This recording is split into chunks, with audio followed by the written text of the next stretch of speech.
Welcome to Learning English, a daily 30-minute program from the Voice of America. I'm Ashley Thompson. And I'm Dan Novak. This program is designed for English learners, so we speak a little slower, and we use words and phrases especially written for people learning English. Today, you will hear stories from Dan Friedel, Katie Weaver, Gina Bennett, and Gregory Stockel. Later, Jill Robbins talks about nouns and sports teams in a new everyday grammar lesson. But first, Dan and Katie have this report on the effects that immigrants have on the U.S. economy. Economic experts and business owners in the United States say immigrant workers have helped keep the country from falling into a recession. Economists predicted the United States economy would suffer when the country's central bank started raising the baseline rate for lending money about 2 years ago. Instead, businesses have hired more workers. The unemployment rate has gone down, but rates have continued to rise. The reason, experts say? People like Luisana Silva and Mariel Marrero, immigrants from Venezuela. Silva, who is 25, lives in South Carolina and works for a rug company. She loads heavy carpets onto trucks for delivery. Silva, her husband, and their 7-year-old daughter left Venezuela, walked through dangerous lands before arriving at the United States border city of Brownsville, Texas. They asked for asylum from the United States, claiming the need to escape political and economic difficulties at home. Silva and her husband received work permits last year and found jobs. Silva earns enough to pay for a living space, buy food for her family, put fuel in her car, and send money back to her parents in Venezuela. She wants to help her family back home and build a life for herself in the U.S. Mariel Marrero, 32, left Venezuela in 2016 after receiving death threats for voicing opposition to President Nicolas Maduro. She lived in Panama and El Salvador before arriving in the U.S. and asking for asylum. The U.S. is still considering her case. For now, Marrero has a short-term work permit. She lives in a small city outside of Miami, Florida, where many Venezuelan immigrants live. Marrero has worked several small jobs. She is now able to save about $200 each month to send to her family back in Venezuela. Heidi Shierholz is president of the Economic Policy Institute in Washington, D.C. She is also a former chief economist at the U.S. Labor Department.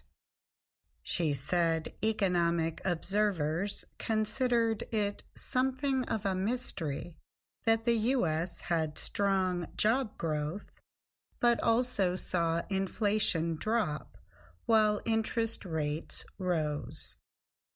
Most believed the U.S. would see more unemployment. The immigration numbers being higher than what we had thought, that really does pretty much solve that puzzle, Shierholz said. Still, immigration is set to be a central issue of this year's U.S. presidential election. Former President Donald Trump is the leading candidate opposing President Joe Biden in the race. He is criticizing Biden over what he believes is a lack of control at the southern U.S. border. Trump has described migrants as criminals and has said they are poisoning the blood of America. Trump says he wants to finish building the border wall that was a big part of his presidential campaign in 2016. Back in 2019, the Congressional Budget Office estimated net immigration, the number of new people minus those who left, would be about 1 million in the year 2023. The actual number turned out to be 3.3 million. Many employers have welcomed the new arrivals. When the United States ended some of its COVID-19 restrictions and businesses reopened, business owners found a changed workforce. The number of native-born Americans in their prime working years, ages 25 to 54, had dropped. Many Americans had aged out of that group and were nearing retirement. This group's numbers have shrunk by 770,000 since February 2020, just before COVID-19 hit. But over the past 4 years, immigrants have filled that gap. The number of prime-age workers has increased by 2.8 million. 96% of those workers were born outside the United States. The Economic Policy Institute said immigrants accounted for almost 19% of the U.S. labor force in 2023. That is a record number. Jan Gautam is the top leader of a hotel business in Orlando, Florida. He said most Americans do not want to take jobs cleaning hotel rooms in his company's 44 hotels. He said 85% of his 3,500 employees are immigrants. Without employees, you are broken, said Gautam, who is an immigrant from India. In the northeastern American state of Maine, half of the workers at the Flood Brothers dairy farm are immigrants. Jenny Tilton Flood is a partner in the farm. She said, immigrant workers are skilled at feeding cows and collecting milk, almost 70,000 liters per day. We would not have an economy in Maine or in the U.S. if we did not have highly skilled labor that comes from outside of this country, Tilton Flood said. Wendy Edelberg and Tara Watson are economists at the Brookings Institution in Washington, D.C. They wrote in a study that over the past 2 years, immigrants permitted the U.S. to generate jobs without pushing inflation higher and causing a recession. They added that the U.S. can now absorb up to 200,000 new jobs per month without pushing up inflation.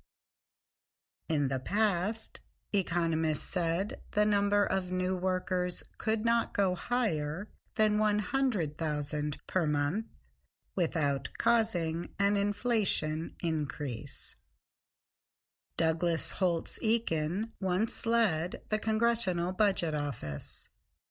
He said, "The way to solve an inflation crisis is to endure an immigration crisis." Observers agree that immigration as it stands in the United States can be difficult for state and local governments, even if it has helped the economy. About 27% of the 3.3 million immigrants who came to the United States last year did so as lawful permanent residents. The rest, 2.4 million, either came without permission, overstayed their visas, are waiting for their cases to be heard in immigration court, or are part of a program that lets them stay temporarily and sometimes work in the country. Some experts say immigrants who come to the U.S. do important work that many Americans will not do. They are also likely to start new businesses. While the experts debate what to do, Marrero, the Venezuelan immigrant living in Florida, said she feels lucky to be in the country. I imagine having my own company, my house, helping my family in a more comfortable way, Marrero said. I'm Katie Weaver. And I'm Dan Friedel.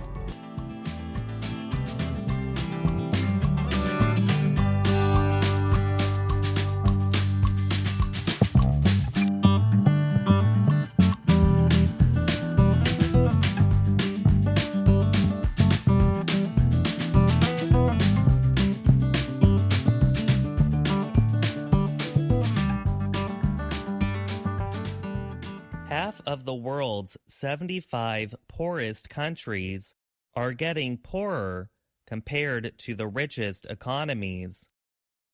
That finding comes from the World Bank.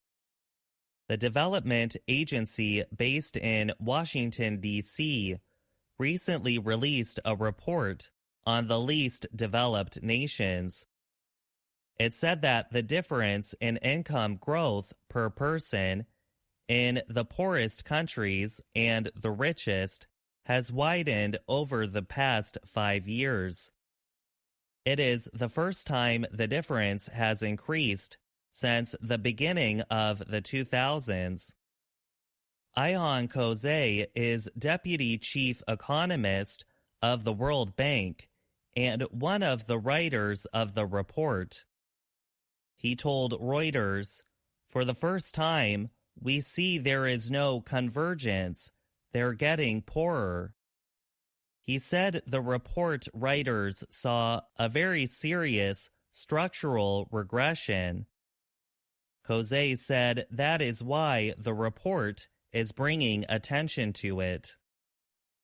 The writers studied the 75 countries that can receive financial aid and zero-interest loans from the World Bank's International Development Association, or IDA. The report said the nations risk losing 10 years of development without changes in policy and a lot of international aid. Kozay said growth in many IDA countries had already begun to slow before the COVID-19 pandemic, but it was just 3.4% in 2020 to 2024. That is the weakest 5 years of growth since the early 1990s. The report blamed Russia's invasion of Ukraine, climate change, and increases in violence and conflict as the main influences on the country's development. More than half of all IDA countries are in sub-Saharan Africa, or Africa south of the Sahara Desert. 14 are in the Asia-Pacific area, and 8 are in Latin America and the Caribbean area. 31 have per-person incomes of less than $1,315 a year. Those countries include the Democratic Republic of Congo, Afghanistan, and Haiti. 1 in 3 IDA countries is poorer now than they were at the beginning of the pandemic.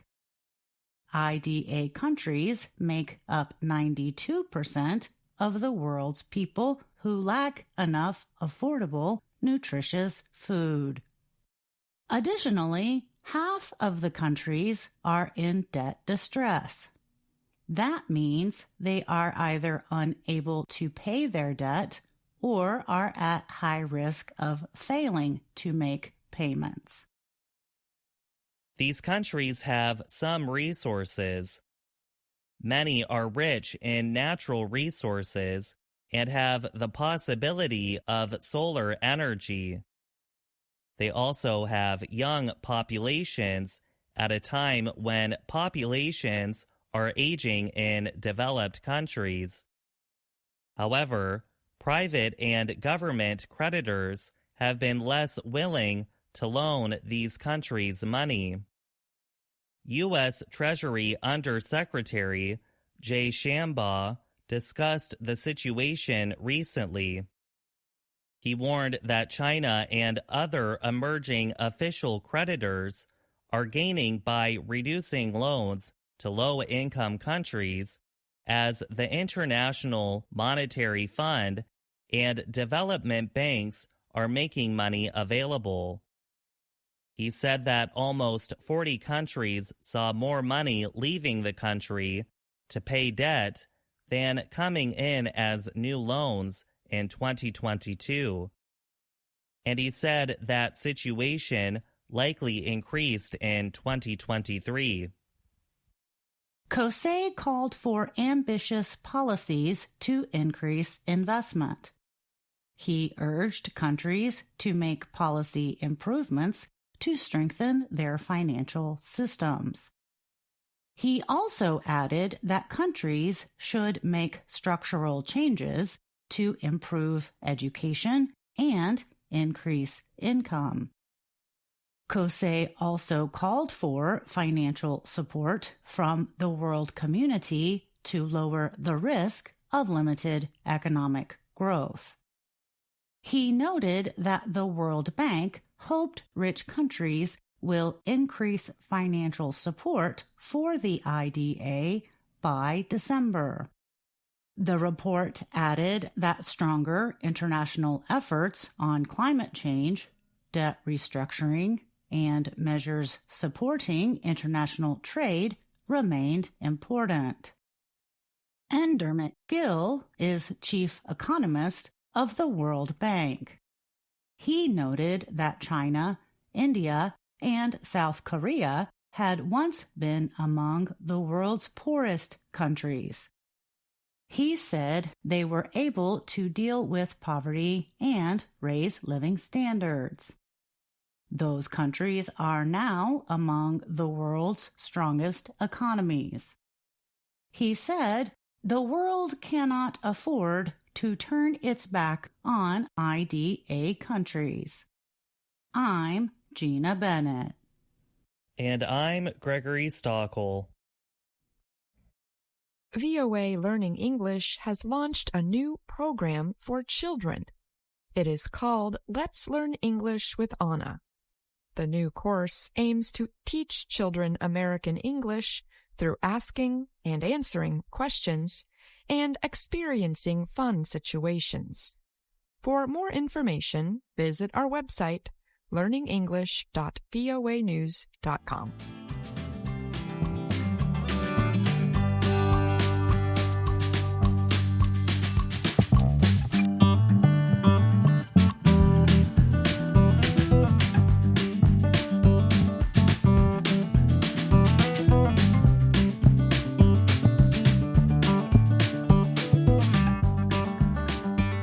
In this week's Everyday Grammar, we answer a question from a reader named Saul. Saul asked, when you make a question about a team such as the Bay Packers, do you say, are the Bay Packers famous? Or is the Bay Packers famous? Saul is talking about the Green Bay Packers.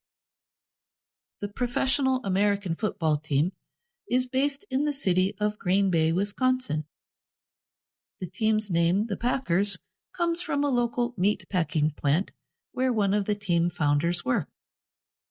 Finding the answer to Saul's question will help us learn about different kinds of nouns in American English. Let's start with the simple answer to Saul's question. We usually use the plural form of the be verb to talk about a team name that includes a plural noun. David Zirin wrote this about the Packers in the New Yorker magazine. The Packers are owned by the fans. In this sentence, the third-person plural verb form are agrees with the plural noun Packers. When we simply use the word team, we are using a collective noun. A collective noun refers to a number of people, but we usually treat it like a singular noun. Other collective nouns include audience, government, committee, and staff. That is why you would expect most Americans to say, his team is playing well this season. But English speakers in other countries often treat collective nouns as plural nouns. People in Britain and Ireland, for example, might instead say his team are playing well this season. Sometimes Americans talk or write about a sports team without using the team's actual name. Instead, they refer to the team by the city they represent. Here is an example of what we mean from Wikipedia. Green Bay is the third oldest team in the National Football League. The be verb is singular, is, because the city name, Green Bay, is a singular noun. We can write the structure like this. Plural noun plus third-person plural verb form.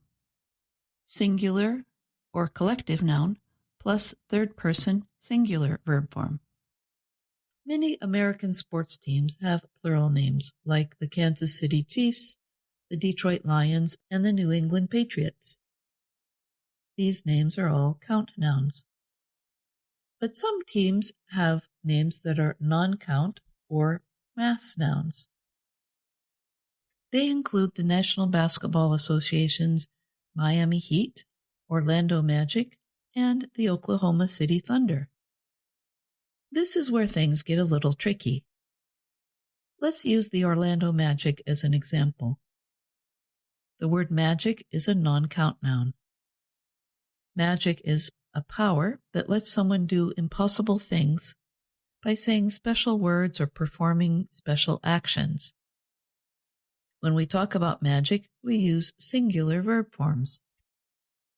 But in the case of the Orlando Magic basketball team, some sports writers treat the non-count noun team name as a plural. For example, the Orlando Magic official website says, The Orlando Magic are one of the only two teams to beat the Chicago Bulls in a playoff series in the 1990s. Note the use of the third-person plural verb form of be. Now, let's travel outside of the United States to see how other sports teams are discussed. Teams in the Union of European Football Associations, or UEFA, are often named after the city that sponsors them. But Real Madrid is a little different. The team got the approval of King Alfonso XIII of Spain in 1920 and can use the Spanish word for royal. Sports writer Manuel Esposito wrote on Soccer Feed, Real Madrid is known for attracting the world's best players. The Athletic Club of Bilbao is another UEFA team. In a recent story for ESPN, British reporter Sid Lowe followed the British English preference of making collective nouns plural. Athletic are a unique club, famously following a policy of playing only with Basque players. Coming back to the United States, a lot of people in the sports world this week are talking about star basketball player Caitlin Clark. During her college career at the University of Iowa, she broke the all-time scoring record for men and women. Now, she is going professional.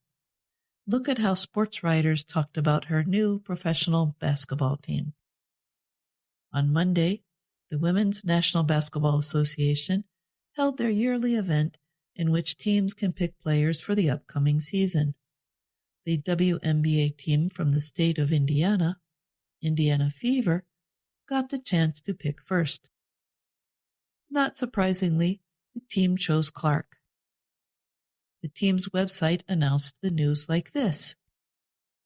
Indiana Fever select Caitlin Clark with number 1 overall pick in 2024 WNBA draft. Yet the WNBA announced it this way. Indiana Fever selects Caitlin Clark with first overall pick in WNBA draft 2024. Here is a quiz question for you. If the team name Indiana Fever is a collective noun, which sentence is correct, according to American English? When you answer, tell us about your favorite sports team. Write a sentence or two using the team's name, and let us know if the name is a count noun or a collective noun. And that's Everyday Grammar. I'm Jill Robbins.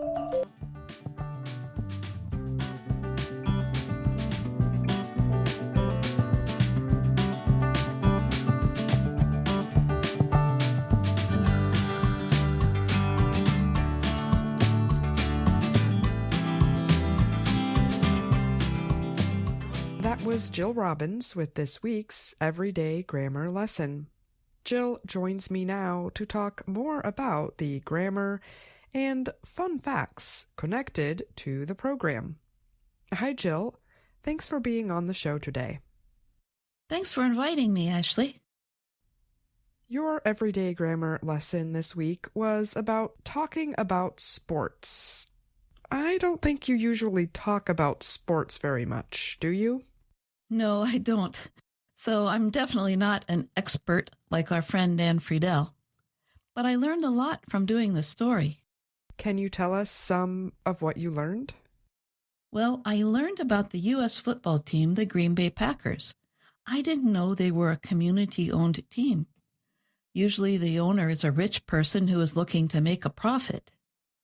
But with the Packers, it is a nonprofit, and since it is closely tied to the community, the team can't be sold and moved to another city. That's interesting. I did know that. Did you learn about other teams? Yes, I didn't know before that Real Madrid had a royal approval from the King of Spain. And another Spanish team, Bilbao's Athletic Club, is made up of only Basque players. That is an area in the north of Spain. I know there is something special about their language. Yes, it's called an isolate. That means it's not related to any known language. The language and culture were oppressed, but now they are being revived. And what can you tell us about the recent news in women's professional basketball? Your lesson mentions Caitlin Clark. Yes, isn't it exciting? I watched her last few games with my family in Indiana. They were all really excited that she is going to be playing for their state's team, Indiana Fever. And that name is a non-count noun, right? I'm calling it a collective noun. It represents a group of people. Okay, so it goes with a singular form of a verb? I can't tell you that. That's our quiz question for this week. Let's let the listeners answer that first. All right. Good luck to our listeners, and thanks again, Jill, for answering my questions today. Thank you, Ashley.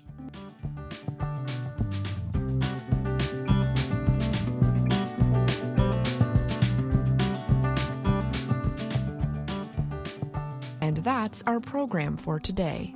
Join us again tomorrow to keep learning English through stories from around the world. I'm Ashley Thompson. And I'm Dan Novak.